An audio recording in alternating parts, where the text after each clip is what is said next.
Yo, welcome to the Real Work Stories podcast, and I am your host, Benjamin. We are back again for another episode.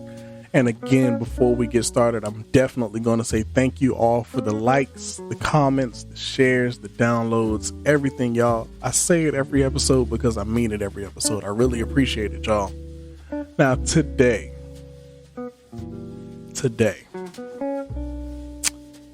I want to talk about a very specific set of customers that I've dealt with in my career working in customer service. And sadly, I think a lot of you are going to relate to the type of person that I will be talking about today.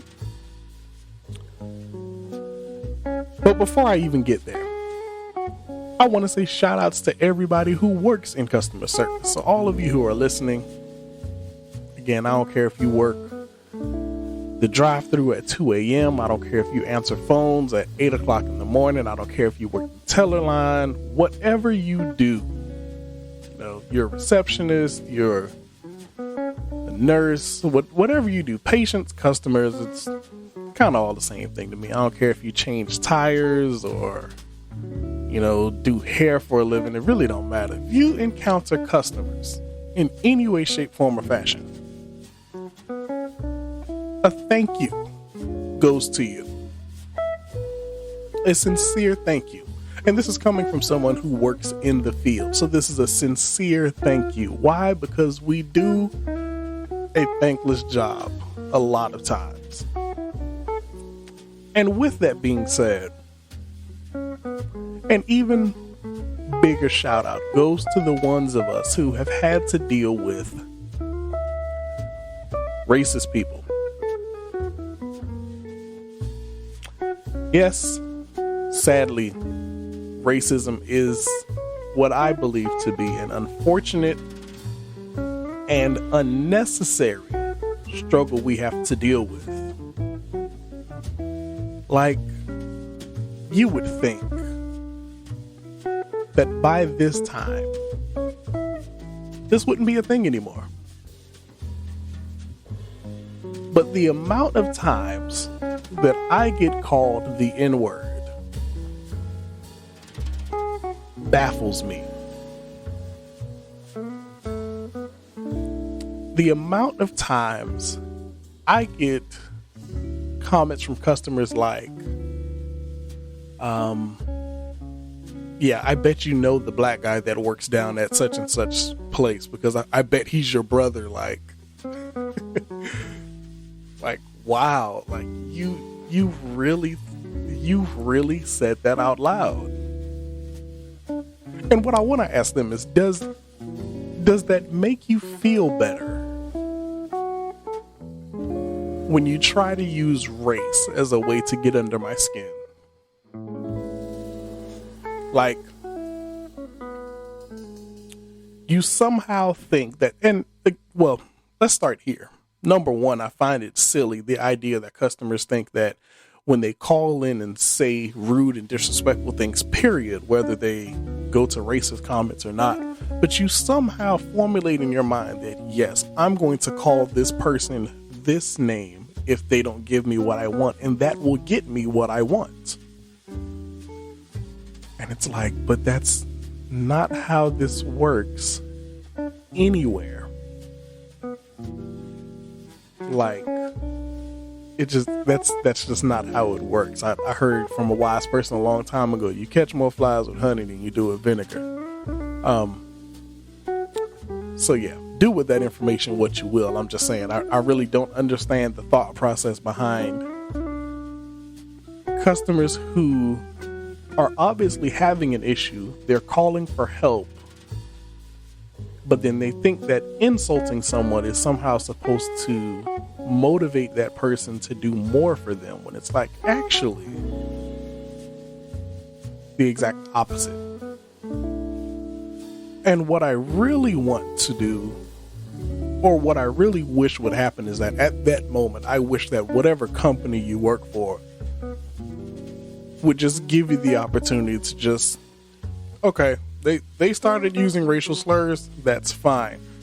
abandon the job, say what you want, we don't care. Because what I would do is then ask them, like, number one, do you feel better? Knowing that you've called someone over the phone, whatever derogatory name you could think of, like, does that make you feel better? Because if it does, what I also want you to know is that now you're definitely not getting done what you need. And this phone call is over. And yeah, you just now feel stupid for doing it. So let me tell you this story. So I say it all the time because a lot of crazy stuff happened when I was working at the cell phone company, y'all. This company had some of the craziest customers in the world. Okay. Now, at one point in my life, I was promoted. I became a supervisor. Yay! Woo! So my job was, when customers say, I want to talk to the manager, I was the manager you talked to. Okay? So one night I remember very, very particularly, a customer is talking to one of my other supervisors on our shift. And I was known as the supervisor who doesn't play games. I am not the one to beat around the bush with you. I am not the one to sugarcoat things. That was just my reputation. Now, I wasn't mean. I wasn't rude. I wasn't hostile with the customers. No. I don't see a point in just trying to delay things, you know? It's like, this is what you need done. Either the answer is going to be, yes, I can do it, and I'm going to go ahead and do it for you now, or the answer is no, it's not getting done, or whatever the case is. So anyway, this one night, one of my other supervisor co-workers, she turns around in her chair. She says, Benjamin, I got a crazy situation for you. I said, oh man, it's been a couple days since I had one. What you got? She says, I have a man on the line. He wants X, Y, and Z done. And he says he doesn't want to talk to an N-word. Now, immediately when she told me that, I ain't gonna lie, the pettiness in me kicked in, because I'm like, oh yes, I want to take this phone call. Why? I'm glad you asked. It's because, like I said, I'm good at my job, okay? Well, I was good at my job. I don't work there anymore, but I was good at my job. Still am. Just to put that out there. But I'm like, all right, let's see what we can do. So with all of the, I guess you could say, audacity I could muster, I put on the whitest voice I could put on. And for the next 15 minutes or so, had this customer eating out of the palm of my hand, okay? I figured out what he needed, which the other supervisor had figured it out. He just wouldn't stop, flapping his gums long enough to let her do it. So I got everything fixed, gave him some money back, and figured out a way to save him about $80 a month going forward. I think I did a pretty good job on that one. At the end of the call, y'all know how we do. Is there anything else I can help you with? Now, mind you, I am still holding on to this just fake actor of a voice. And he's like, you know what? There's nothing else you can do for me, man. You did it all. You know what? It took a white man like you to fix my issue. Ha ha ha. He laughed.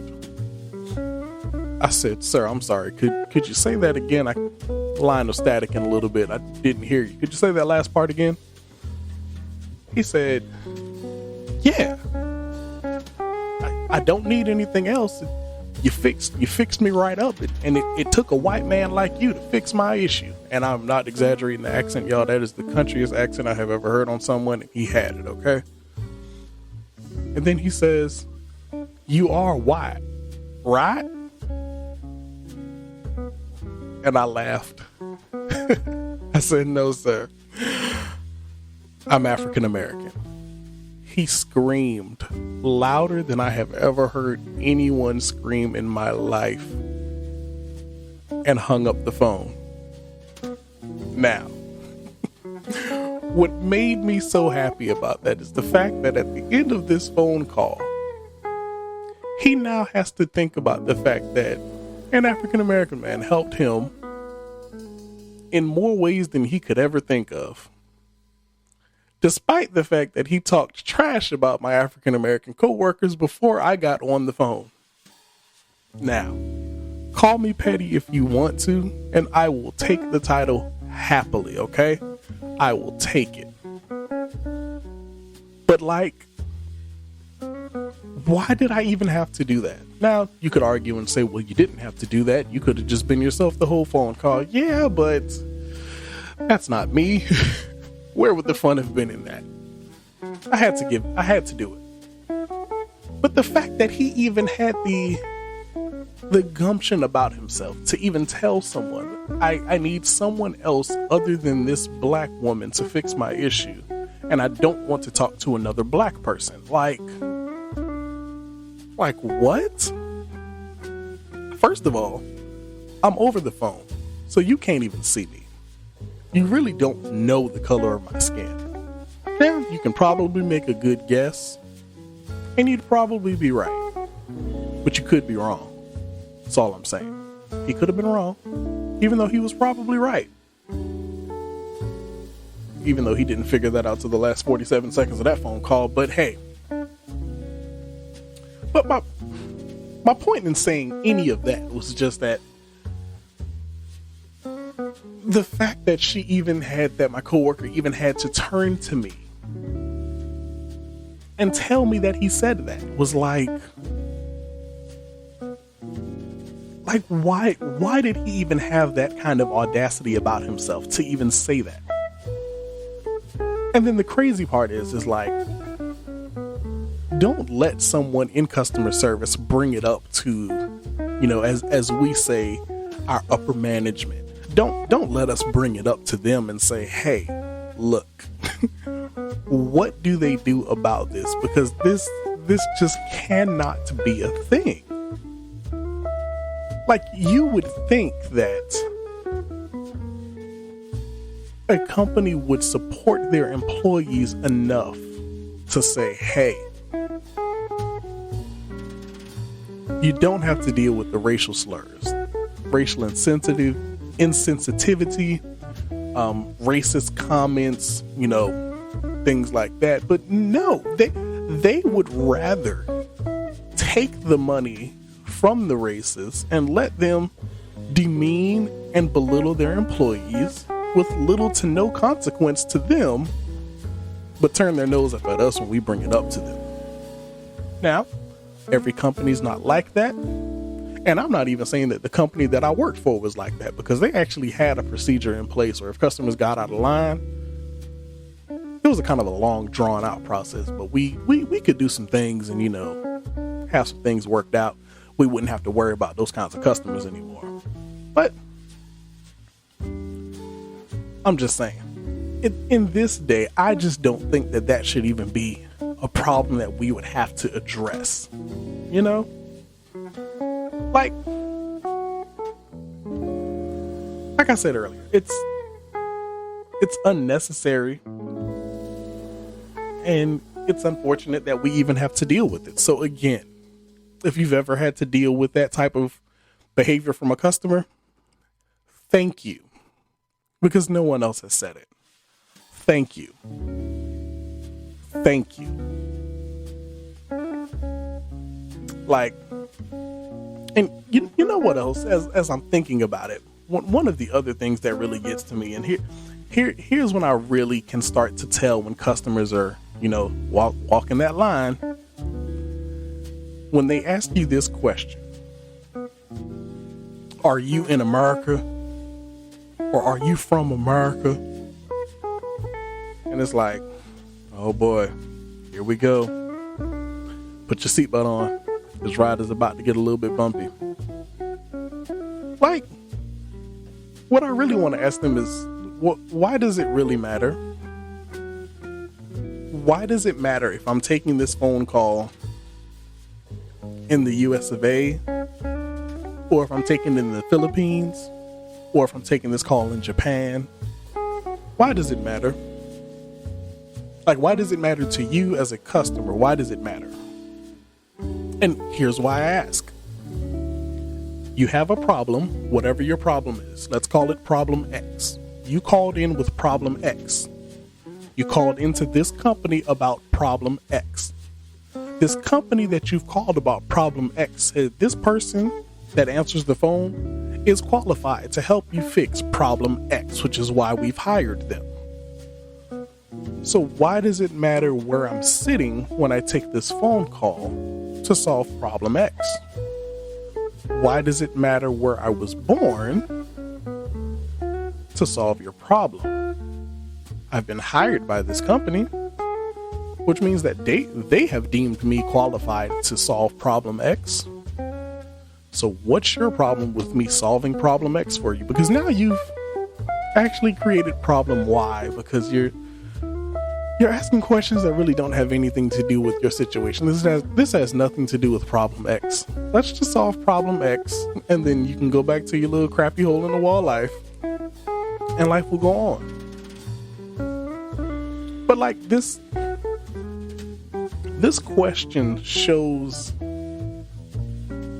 the deep-seated racism and prejudice that is just like seeping from their pores. And it's mind-boggling to say the least. But sadly, this is just one of the more subtle ways that they go about it. Because like I said, you could have customers like mine that just flat out call me the N-word. Or, once I remember, I actually learned a new word one day, y'all. I had a customer call me a name that I have never been called before. When I heard it, I laughed because I honestly didn't believe it was a word. And then I Googled it later on and I found out that it was a real thing. A customer called me a niglet. Yes, I said it. Customer called me a niglet. And I was like, wait, what? Couldn't believe it. Kind of threw me off for a minute. I don't know what happened after that, but somehow that phone call got disconnected.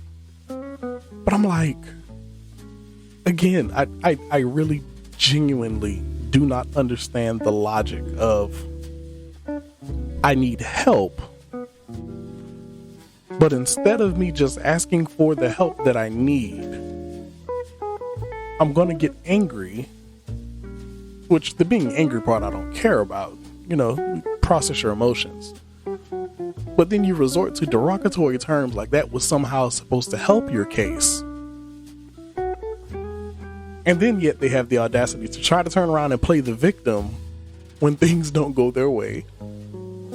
Or when we just simply say, hey, look, can you tone it down? Can we stop using these N-words and F-bombs and all these other things? Like,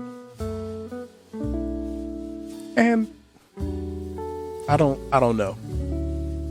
It baffles me. It blows my mind. I really don't get it. Now, if you ask me, I think these people are cowards and don't have half as much of the audacity as they think they do, which is why they call in and say these things. Now, every now and then you might get one or two crazy ones that get up in your face. But usually what we find out is that all you have to really do, it's like a childhood bully, Childhood bully. Just stand up to him. Put your foot down, let them know you ain't playing, and they calm down. But hey, what do I know? I just work in call centers, right? But again, I will say, you've ever had to deal with someone like this? Thank you. Because you didn't have to. You shouldn't have to. And I hope you never have to deal with somebody like that again. Now, with that being said, thank you again for listening to the Real Work Stories podcast. I am again your host, Benjamin, and I would love to hear you guys' stories. So here's what I want you to do. If you don't already, find me on Instagram and on Facebook at Real Work Stories Podcast. Comment, share, subscribe, DM me. Tell me something that you've had a customer say to you that crossed this terrible race line. Because I'm interested to find out, am I the only one that has to deal with this, or do you guys deal with it too? You don't want to comment? Totally fine. Email me. DM me. The email is realworkstoriespodcast@gmail.com. Let me know if this happens to you or has happened. I'm interested to find out. But I'm not going to hold y'all. Peace.